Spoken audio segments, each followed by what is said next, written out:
Hello, my name is Morgan, and welcome to the Content Collective's Derailed podcast. This week on the show, we have Rapheala Richter. Raphaela came to everyone's attention in 2019 when she came second at the EWS in Les Orres.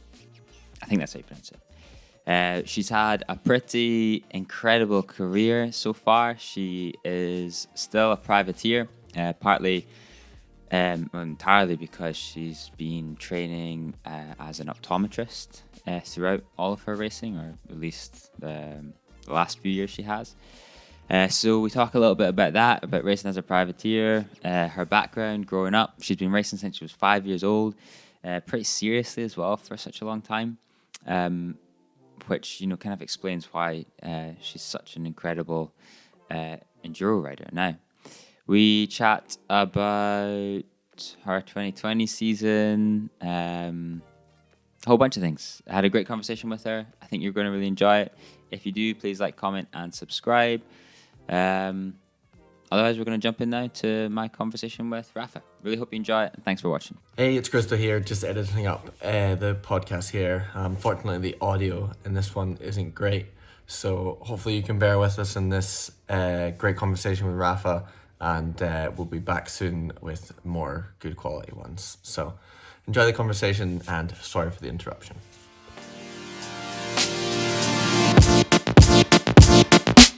Cool. So, Rapha, how are you? I'm fine, thanks. How are you?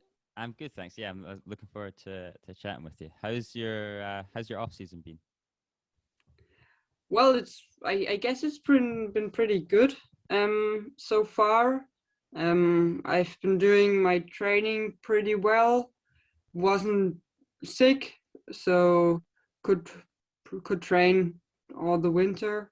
I guess I could gain some more watts, could lose some more weight, so the watts per kilo grew. So that's all pretty good statics, I guess, sets. Yeah, and last week I was on a road trip in Germany, and I hope that I got a bit faster by just riding my bike a lot. Yeah. You said just before we started that you're full time now. How long? Yeah. Has that been all winter that you've been full time, or have you been working a little bit over the winter as well? I was working from October until March, and since 1st of April I'm on unpaid holidays, so I'm using that time to go for it and hope we don't have any more problems. You were saying you're taking unpaid holiday from now until when about? From now until September, and from October on I will be working at my optician's shop, or not my optician's shop, but the place where you work. So they're obviously quite supportive of the racing and stuff. Yeah, that's pretty cool, to be honest. So yeah, we started to be part of a bigger company, so I wasn't sure, that was last year, and I wasn't sure if they would be as supportive as my first or as the smaller company. Yeah, but they are still pretty stoked about it, and it's pretty. That's really cool. That's pretty awesome, cool. Yeah, best of both worlds, I suppose, in some ways. Yeah. Yeah. How have you been coping with lockdowns and the pandemic over the winter? Well, for me, this winter wasn't that special at all, because as an optician in Germany, we are relevant for the system, because people need their glasses, and glasses need to be repaired and stuff like that. So I was just working like my normal 30 hours a week, sometimes more, because we were way too less people for the customers, so we needed to stay longer at some days and stuff like that. So it was pretty stressful sometimes with work and training. So sometimes I feel like recovery falls off a bit. Yeah. What about all the, like travel restrictions or not being able to like socialize in the same way? Did it have much of a, has it had much of a sort of mental impact on you at all? Mm, for a long time, it didn't really, because as I said, I was working pretty normally. I mean, we had to wear masks and stuff like that for the whole day. And yeah, of course, you need to um, be aware and keep your distances and stuff. Um, but I was still having lots of social contact just by being at work. Yeah, I suppose you were actually going into work as well. It's not like you were just on these Yeah. Zoom calls and stuff all the time. Yeah. So yeah, it's not a job that you can do from home No. office. So that wasn't pretty much concerning me, but when it was February, it got a bit annoying for me as well, because we were planning on going to Madeira for a training camp, and that didn't work out.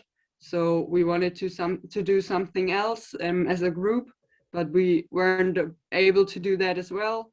So yeah, you tried to make new plans, but you couldn't They all got pursue thwarted. those. Yeah. So yeah, that was pretty annoying. For me, yeah, since February, it got a bit annoying for me as well. But beforehand, it was quite okay. Yeah, totally. Personally found this, like the lockdown last year. I've been asking everyone about it because like this winter lockdown was tough. I think the darkness and not being able to see anyone, not being able to go riding and stuff with your friends. It was definitely a pretty tough one. It looks like Yeah, Germany. Are you going back into lockdowns now? don't ask about Germany's lockdown rules. It's pretty annoying, because I feel like we've never been at a strict lockdown where you can't see anyone, Mm. but then like every month there's new rules on how many households you can see, or how many people in total, and if you can train in a group outside, or like it's different rules all the time. So that's a bit confusing and annoying sometimes, because you plan something to do like in a month's time, and you think you can do it as a group outside, but then one day prior they It's say, oh brutal. no, one household, one person, and then it's again, damn it. But Yeah. we've never really been, since last spring, we've never been in a really hard lockdown. Okay. So it's just restrictions, sometimes more loose, sometimes stricter. Yeah. And now they want to do it a bit tighter again. Yeah, but I was always able to at least ride with my brothers, or with my boyfriend, or with my coach. So I was doing lots of training alone, but then once in a while I could train with other people. That's cool. Yeah. So it wasn't like, could have been a lot worse, basically. Yeah. So as I said, it's not been too bad for me personally. Um, yeah, I think if I read it or see it on social media with France or Great Britain, it seems to be a lot harder.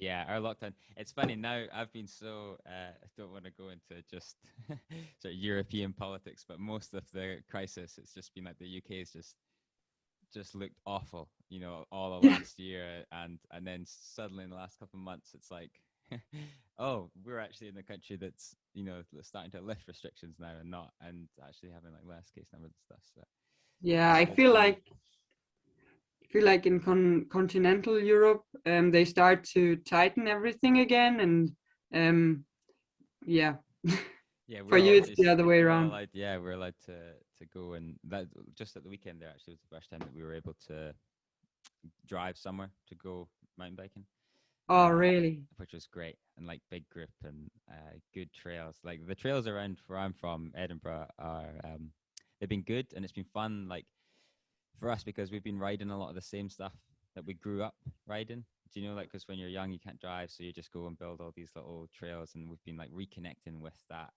those Yeah. trails and those places, which has been great. But also, like, there's some really good mountain biking just an hour south of Edinburgh, so it was Yeah. so much fun at the weekend to be able to go and do that. I want to ask you then just about your background and your life a little bit, and then your racing career afterwards a little bit. So let's just start from the beginning. When did you get into to mountain biking? That was pretty early. So I think it was 2003 when I rode my first cross country race as a Really? Wow. as a How old are 5-year-old. you? I'm 23 now, and in 2003 I was 5. That's I, so young. yeah. That was your first race. Yeah. That's So that was like a regional race in Upper Franconia where I live. yeah. So yeah, I was just basically I grew up with 2 older brothers, and they started to do cross country racing 1 year prior in 2002, and yeah, I just always did what they were up to. So just a year later, I was at the start line as well, and kept doing that until I was 14 or 30. Yeah, I think 14. Yeah, Racing cross country. yeah, and I was at times I was pretty good. Yeah, I could say I was good. Yeah, I think so. Um, I was 1 year I was in the national federation. Oh, So like the sort of like a talent program.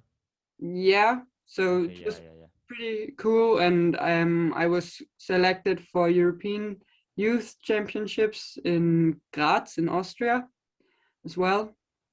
But that was already in 2012, and I was already on the down downwards branch. How did you find um the training and stuff? How did you find actually competing? It sounds like you competed quite seriously from quite a young age.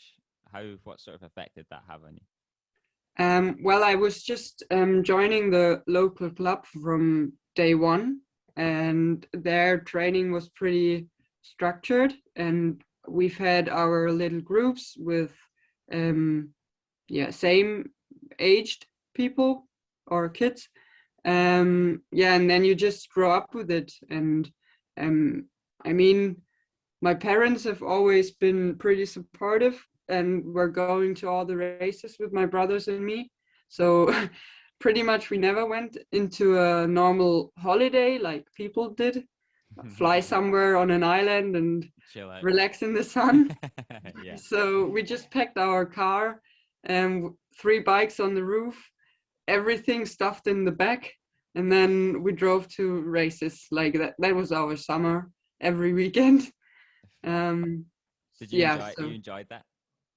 yeah, it was pretty cool. I mean, when I ask my mom, she always tells me that in her mind, it's always like when we were at a race and I was younger, it wasn't really much about the race, but about playing with my friends that I met there, and then race in between, win that race, and then go play again. So, How seriously did you take it at that age? Like, like when you were really young, how serious were you about the group rides with this club or the training and the racing itself?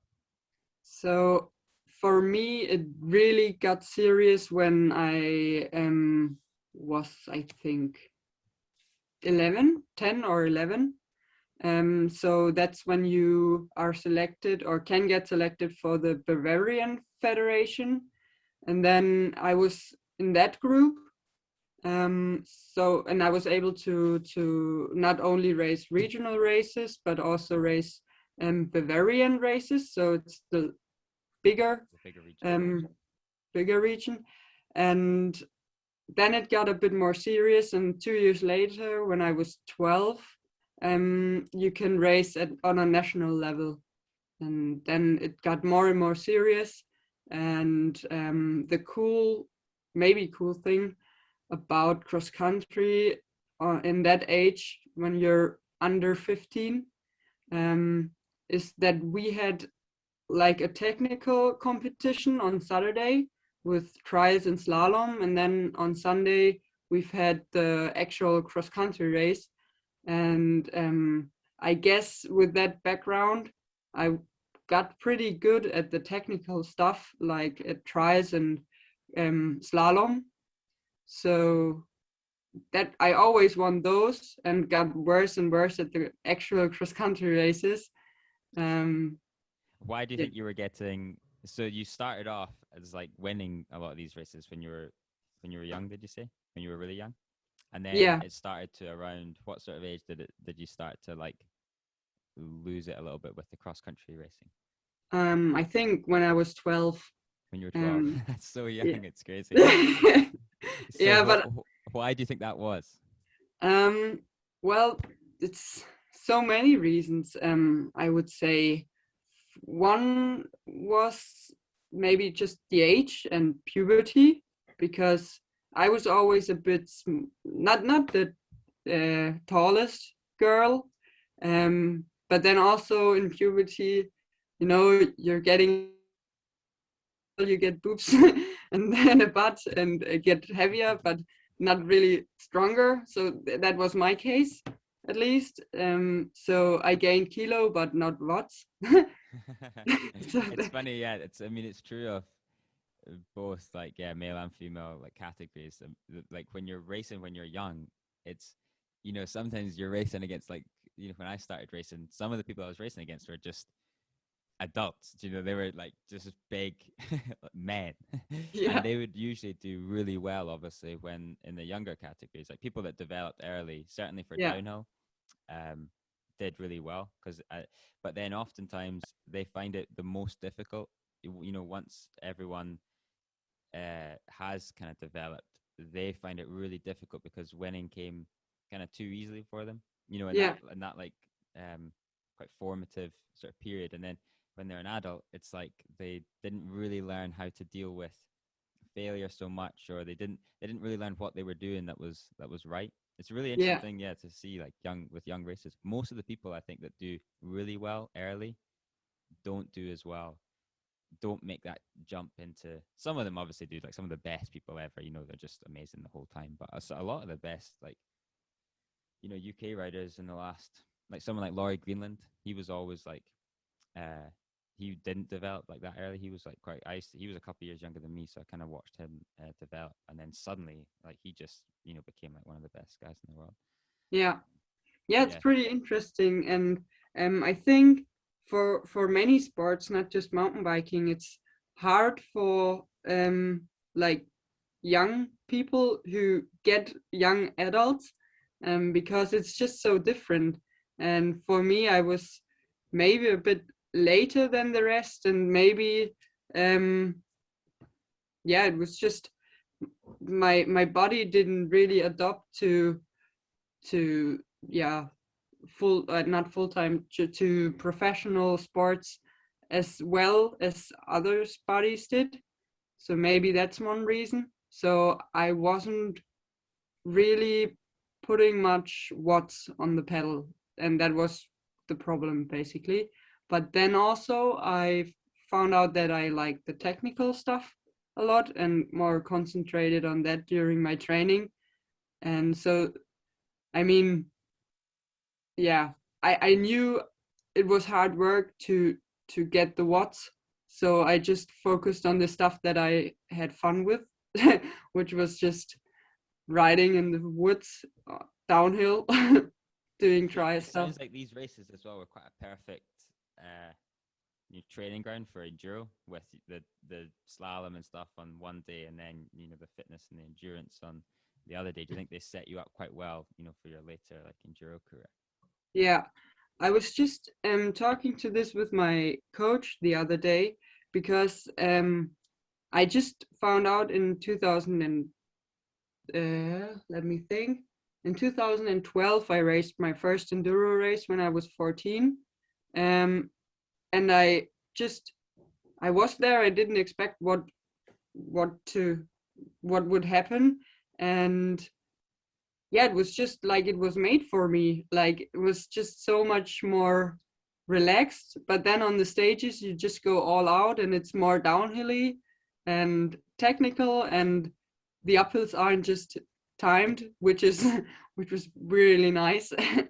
So How did you yeah, it was find just training and like racing, competing through your like adolescence? Do you think that was something that, because a lot of people find, you know, those are quite difficult like years for them, and there's a lot kind of quite chaotic often years. Like, how did you find having that like kind of focus and stuff through those years, as someone that got into it, you know, when they were quite young?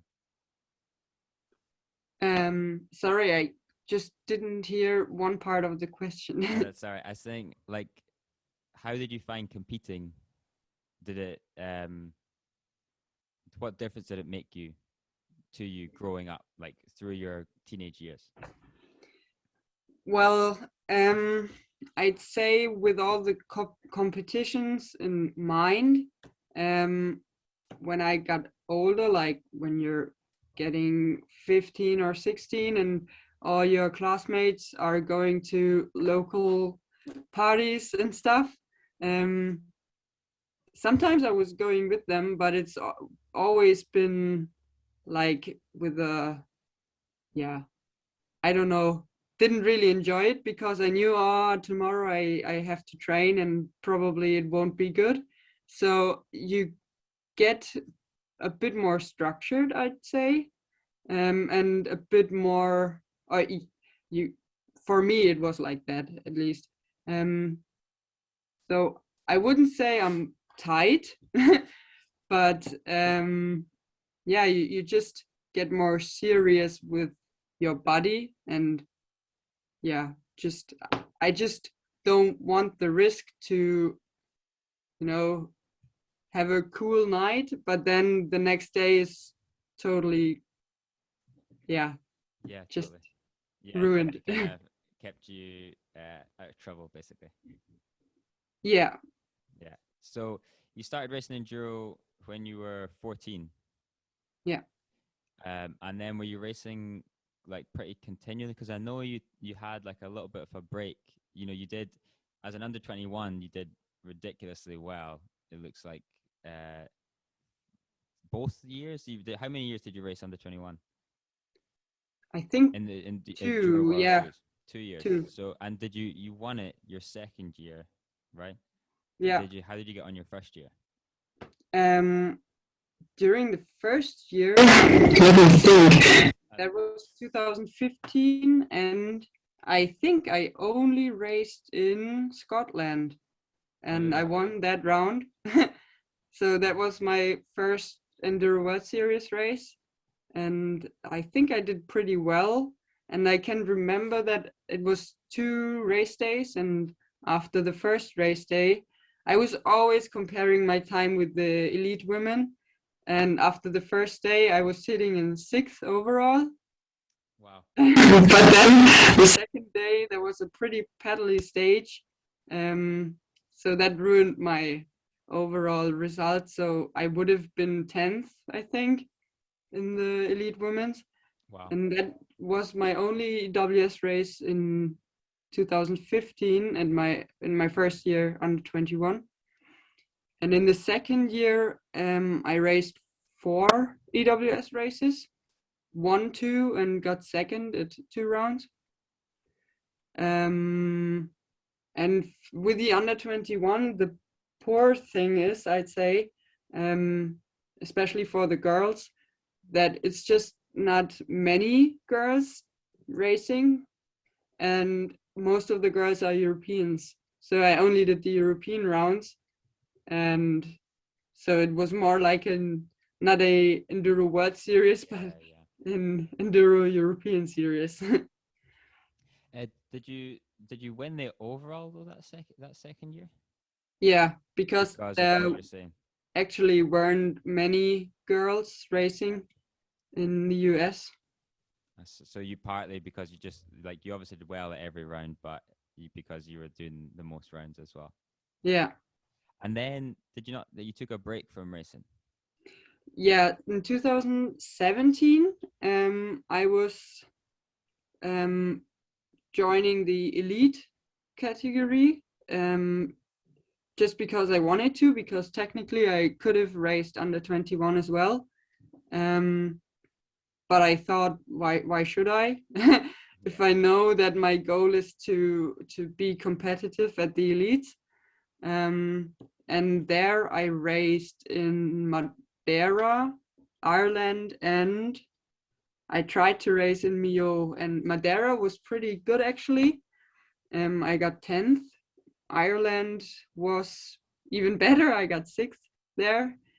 And in Millau, that was quite a fail because I didn't finish the race just because I was not prepared enough for such a hard 2-day enduro race, and it was pretty shit weather, pretty cold, windy, and the transfer times were really tough, and I struggled hard.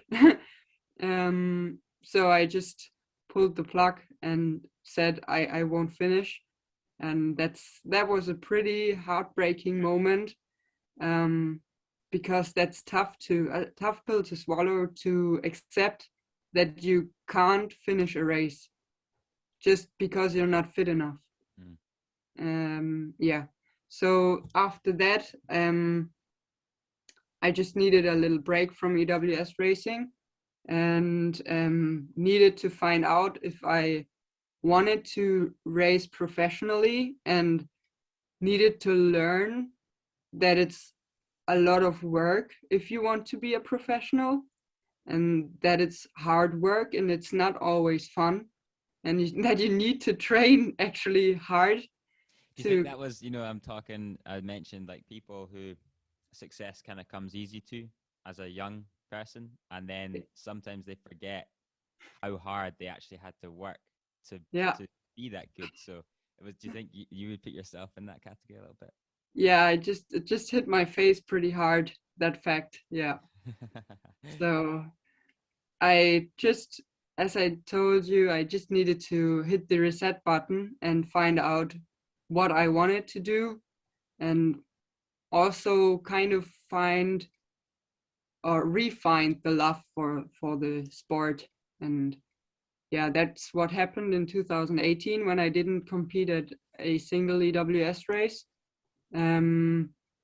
But also competing at a few German races, which was pretty cool actually. And then I just stumbled into competing at the Four-Cross World Champs. I saw that. I was looking at your Ritz and Rain, and I thought, wow, you have done every single discipline, yeah. Yeah, yeah. And you did well at it as well. Where did you finish? Yeah, I got 3rd. That's crazy. Whereabouts was that? Sorry? Whereabouts was that race, the Four-Cross World Champs? There was in Val di Sole in 2018. Yeah, I remember when I've done, I don't know if I did 1 or 2 World Cups there, but yeah, I remember watching the Four-Cross on that track. Yeah. How did you find Four-Cross racing? It's pretty interesting and really intense. And I found out that you need to do good gate starts. So that was pretty new for me. That's crazy. So in this hiatus from EWS racing, you were sort of taking a little bit of a back seat, but at the same time you came 3rd at the Four-Cross World Champs. Yeah, it's pretty funny, but also it was just so, there was no pressure on me, and I was just having a really good time. That sounds stupid to be being at a start line at World Champs with this mindset. Like, yeah, it's just pretty fun, and let's just do this and see what happens. And then, but sometimes you just need this. And the whole season 2018 was kind of like that, and I realized that I can be a pretty good mountain bike rider if the mindset is well. And since the middle of 2018, I do have a coach again that I'm still working with. So things got upwards again. Yeah, that's interesting. That is one of the that I found as well, because I used to race quite a lot when I was younger, and I used to take it very seriously, and I'd get very hyped up about each race. Partly as well because I kind of put all my eggs in that one basket. Like I was so intense about it.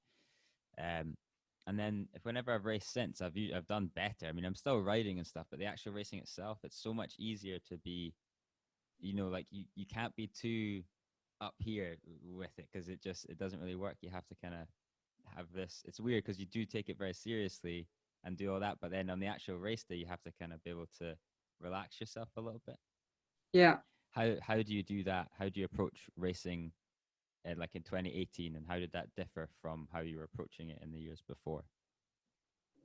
I think in 2018, I was, as I said, just trying to enjoy it more and not put pressure on myself, and just having a good time, to be honest, because that's why I actually got into this enduro thing.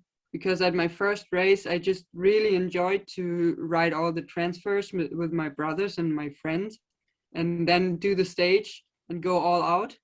And yeah, that was basically a year where I tried to get back to the roots and try to figure that out again, just to have a good time, because when you have a good time on the bike, you will ride well.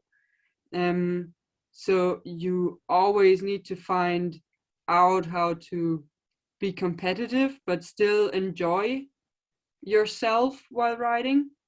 That's, at the moment I feel like I'm struggling a bit again to find this balance, because I tend to be competitive quite a lot, but then also I just like to ride my bike, and I need to find that balance. Do you think, because you've been working as well most of the time through it, and in education and stuff, like when I was, same for myself, when I put all my eggs in one basket, I like left school early and just was working, but just it wasn't like it was just working as like a laborer, so I could pay to go to the races and stuff. And I had this attitude of like sacrifice, like if I want to achieve, I have to like suffer, and like sacrifice everything and not have fun almost, and actually like it doesn't work. Do you think that having that like other thing going on, education, your job as an optometrist, does that help you see racing as fun and approach it that way? That was how I saw it in 2017 and 18 when I started my vocational training as an optician. And I just realized when I was working 40 hours a week, I realized that every second on the bike is just so much more precious. And I just found out how relaxing riding my bike can be. Like how relaxing it just can be. And because you're contrasting it to the work week. Yeah. But then, like, when it got a bit more serious in 2019 again, it started towards the end of 2019, it started to get a bit more work again, when I realized how much training I wanted to put in to racing. And that combined with the 40 hours normal job was pretty tough. But still, I quite enjoyed the riding more than the normal job, to be honest. Is that something that, like, you have been working this off season and you're still a privateer, but you're probably one of the most successful privateers in mountain biking in any discipline that I can think of?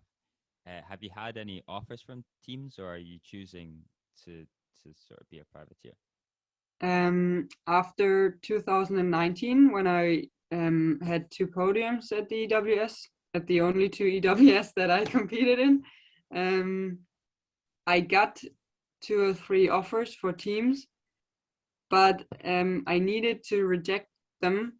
Kind of, I kind of needed to, because my vocational school was not finished yet, and I just wanted to finish that.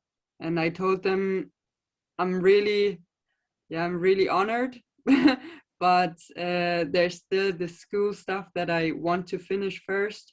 And then 2020 wasn't really a well going season for me. So those offers didn't come back, which is kind of a bummer. That must have been how difficult a decision was that? Pretty tough, And to be how honest. difficult, because I mean, it must have been pretty difficult going back to work, back to university, knowing that you could just be getting paid to be doing to be riding and training. Yeah, but then again, I'm still believing that I can still be as good or maybe better as I was in 2019. And if that's the case, maybe those people will come around again. So that's kind of my hope. And otherwise, I will just keep on doing my thing with Tanya's help. Like I just made up that team with Tanya Nava, another German Giuliano rider.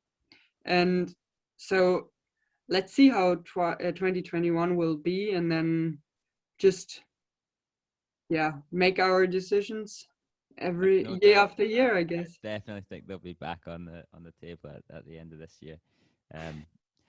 How is that? I just like on to that sort of point. Is that quite common for German athletes? I know in continental Europe, it's more.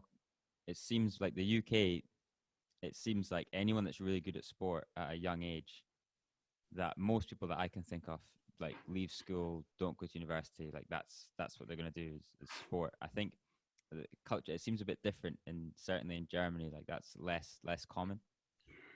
Yeah, I don't know why I guess it's the most common thing in Germany, to first learn something, to have a backup. So there are not many people. The only people I think of that really left school early were Johannes Fischbach and Max Hardenstern. But the rest is just like Nina Hoffman. She's also still studying psychology, and it's just a German thing, I guess. And I grew up like that, and my parents have this mind, and they just raised me like that. And to be honest, I was pretty I was pretty, how do you say, um I was pretty, thank you. I was pretty pleased when I finished my vocational school, because I knew, okay, now's the time to focus on mountain biking, and I will find a way to race a whole EWS, and I will do that now. Totally. I mean, I think it'll, for the reason that you're saying, ultimately work in your favor, because I think certainly if I did it the opposite way around. I did this sort of put everything into racing, and then I got burnt out with that, and then I went to to educate myself.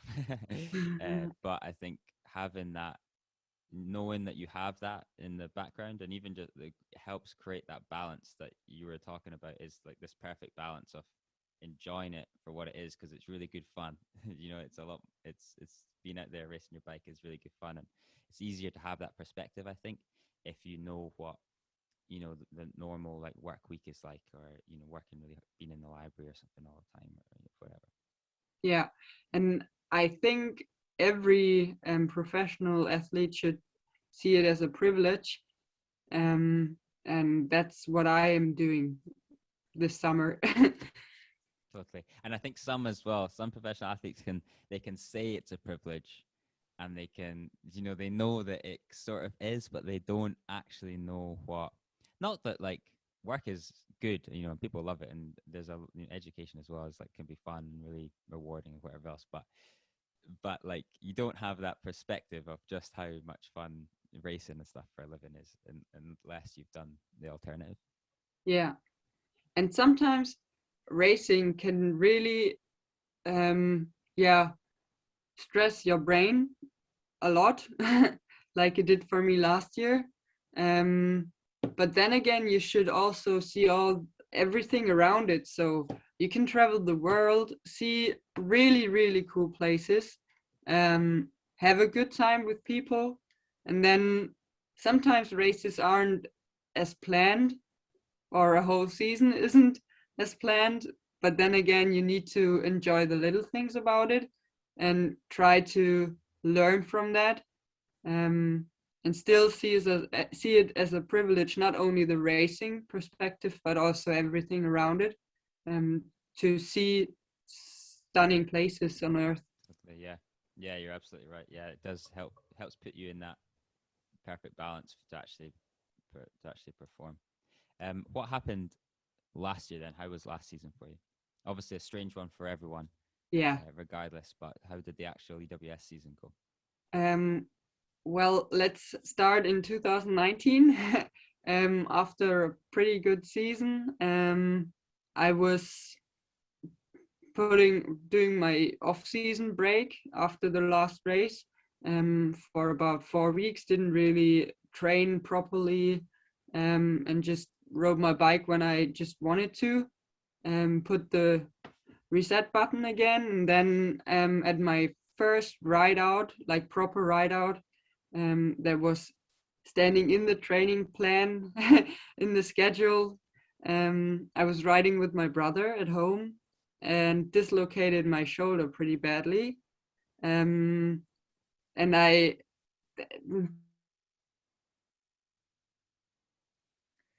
the everything, like I don't know the medical, The ligaments.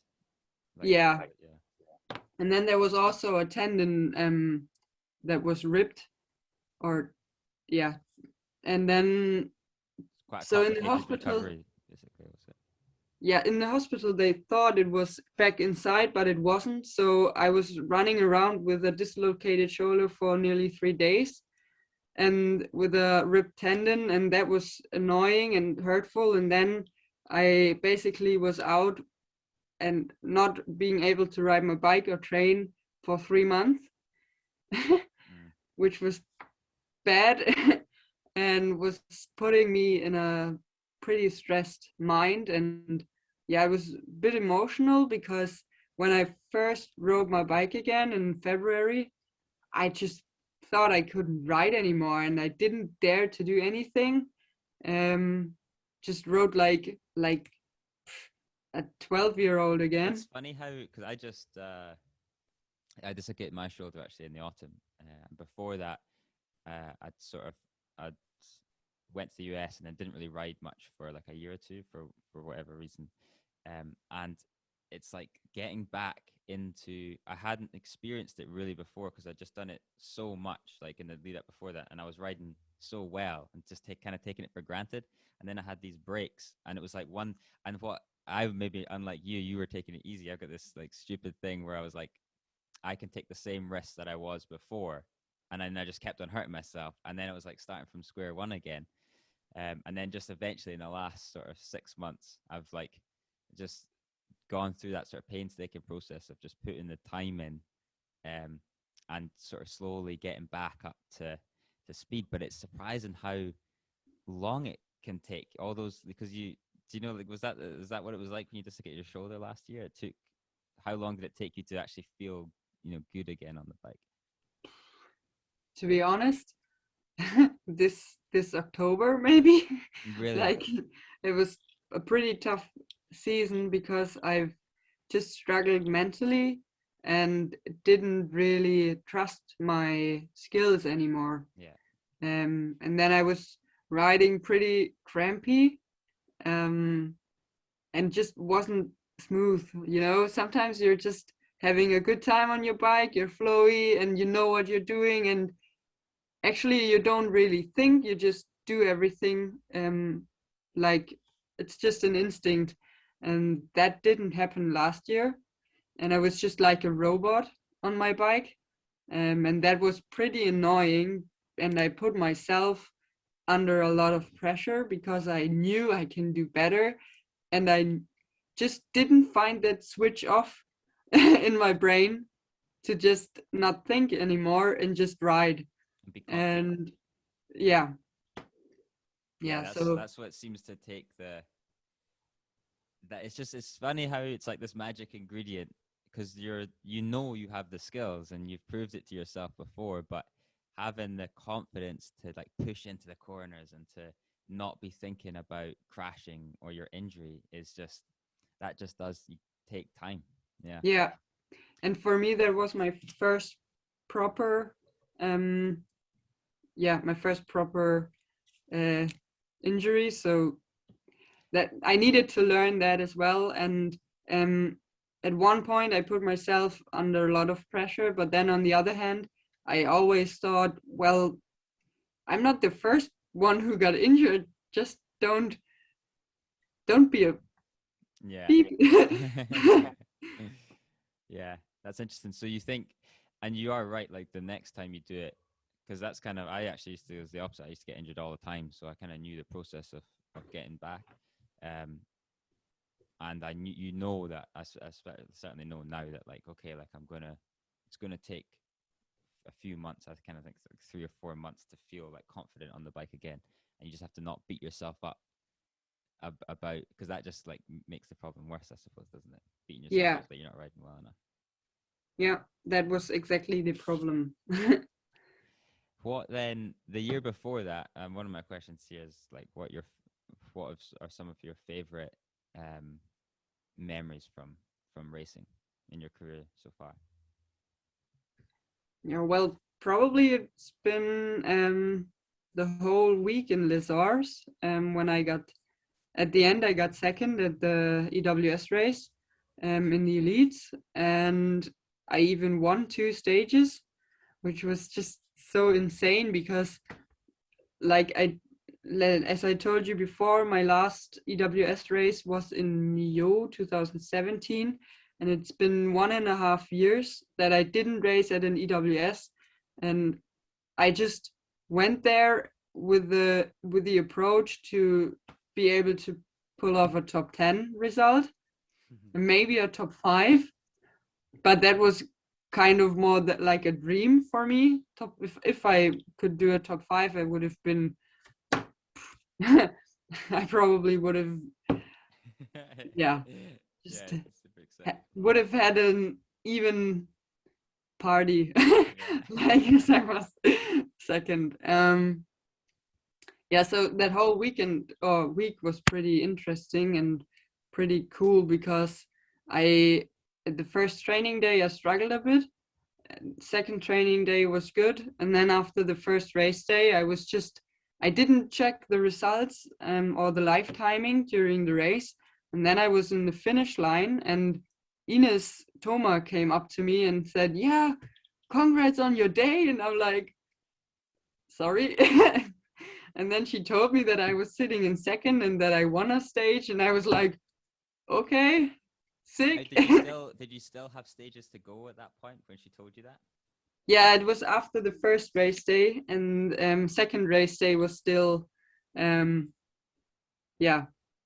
How do you find that knowing your results as you're going? Because one of my biggest disappointments was I did really well in a qualifying for a World Cup, but it was 2 days afterwards that we were actually racing, and it just totally it just messed my head up, and I couldn't, by the time I was actually had to do the thing, I could not ride like aggressively. It was like I had something to lose instead of something to fight for. How do you find that? Because I guess everyone has to deal with that at the EWS. How do you manage that? Well, I think it depends on the situation, because for me it's been been pretty thankful, I'd say, because I've only had 20 seconds to Isabeau in front of me, but already, I think, I'm not 100% sure, but I think it was already nearly a minute that the third one was behind me. So Isabeau and me were out in the front, pretty safe. So I knew the next day, okay, let's just go all in. If you have just a little crash, just a slip away, that's still okay. And then if that isn't working in the first stage, then I'll just ride my let's say ride my normal pace like I did at the first race day. Yeah, that's awesome. Sorry, I hit. Can you just check that is your microphone? There's a bit of like feedback sometimes. Is it like plugged in properly? Sorry. Sorry. It's better. That's better, I think. Yeah, it was Okay. just like sometimes it was like you were like turn into like a like monster or something. Oh shit. Okay. So you're talking about we're just talking about Les Orres, that incredible result you had, and I was asking how you balance like knowing that you're doing really well and then still sort of riding aggressively, and you were saying Well, you're doing so well that it was kind of easy to still be fighting with the leader, I guess. Yeah.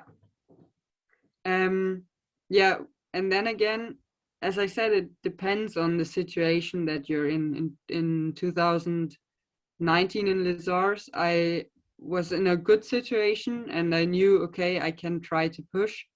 But then in Zermatt, for example, I was having a pretty time-consuming crash in stage 1, and I think I got 12th or something like that in that stage, and I wanted to have at least a top 5 again.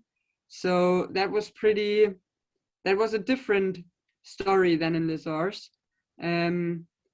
But in situations like that, that you know to reach your goal, you really need to push hard. I also think that you need to calm yourself down a bit, because if you're pushing too hard and if you're wanting too much, then you just do mistakes, set your braking points wrong, slip off there, unclip there, like just many little mistakes. So yeah, depends on the situation. Totally, yeah. It's sometimes everything just kind of comes together at once, and I guess it's just being an athlete, especially a professional athlete. Your whole job is basically trying to control like that kind of magic dust in such a way that you can actually, have those brilliant results, amazing results, week in, week out. Yeah. Did you have was your family there in Les Orres, or like did you have anyone there to share that result with? My brother was there, Basti, so he's the middle one of us three. Yeah, he was racing the EWS 100. Oh, cool. And he was waiting with a beer bong in the finish area because it wasn't really a bet. He just told me at the beginning of 2019, yeah, Raphaela, when you get a podium at an EWS, you need to beer bong. So, and I just had to accept it, and I just had to do it. That's amazing. So it must have been pretty special memory having, your brother there at the race and doing so well. Yeah, it was pretty cool. Pretty awesome experience to share. Absolutely. Slightly unrelated question now. If you went full time, well, you kind of have, I guess, now. So, like, let's say you do really well this year, which I'm pretty sure you're gonna. Would you leave your job, or would you want to still keep that kind of going? What do you think? Well, to be honest, I need to just see how 2021 will work out.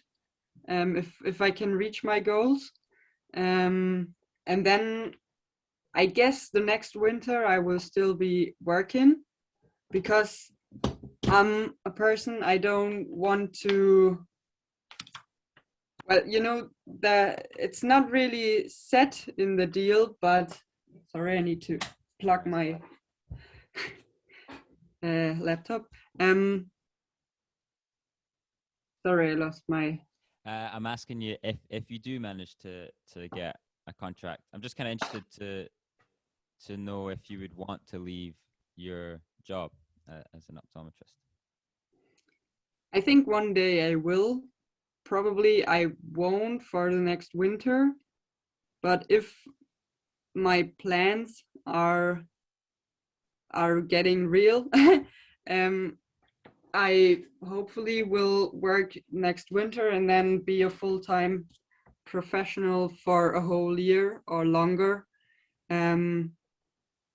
Yeah, so I don't need to work as an optician anymore because that's what I really want to do. And yeah, I kind of have a plan or a goal.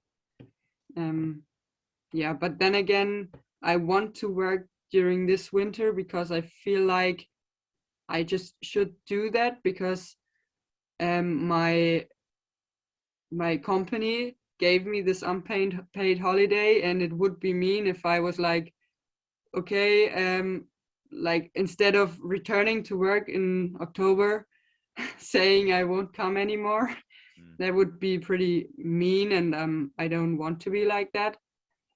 Do you think there's anything you would miss about it? About working? Yeah, about working. Probably my colleagues would be the most I would miss. Not much else. Well, that's the most are the colleagues. Yeah, Let's exactly. keep it like that. But then again, it's also a pretty interesting job, in a way that it's a bit of everything. You have the fiddly work to do when you're having the little screws and you're tending the glasses and the frames and you need to repair them. It's pretty interesting and a pretty cool stuff, or pretty cool things to do. But to be honest, I probably would miss my colleagues the most if I would stop working as a optician. Yeah, something. The reason I'm asking is just something I found um, when I was like just only thinking about racing for like quite a while, and then I went to university, and I was still kind of riding a lot, and I still thought I was going to be competing, but it was really nice to think about other things, and and working's kind of the same. There's something quite good actually about spending your day not just think it's so easy, when you're racing and competing, just to be, you get so, immersed in it. And something that I remember thinking, like when I kind of stopped racing, was just like, oh, this is, I don't have to just think about, this one thing anymore. It was all these other things that were interesting things to think about. Yeah. Um, we're approaching our hour almost, so I've just got a couple more questions for you, Rafa. The first one's kind of boring, so I'm just gonna I'm just gonna ask the second one.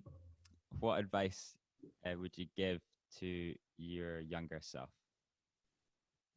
Well, that's a tough one, to be honest. Probably that you want to race in a world-class field, you should train like you want to race in a world-class field and not just, yeah, riding your bikes sometimes. That's it. That's simple advice and probably pretty a good one as well, I'd imagine. Yeah. Well, thank you so much for coming onto our podcast. It's been really interesting hearing about you and your career, and I think I mean, you're an incredibly impressive rider and racer, and I'm excited to see how you get on this year. Thank you very much. Thanks for having me, and sorry for my late appearance. Don't worry about it at all. Thank you so much, Rapha. Hello, welcome to the outro. This week, if there are any technical problems, which admittedly there are, just a few times Rapha's audio was a little bit kind of off there. Unfortunately, this week, Crystal wasn't even involved in the recording of this podcast. So I suppose it's kind of difficult, obviously, if he's not involved in it, to blame problems on him. I don't think it's impossible. I think we can still do it, but we're going to have to be a little bit more logically creative about how we do it. So in this instance, Rapha's headphones, I think were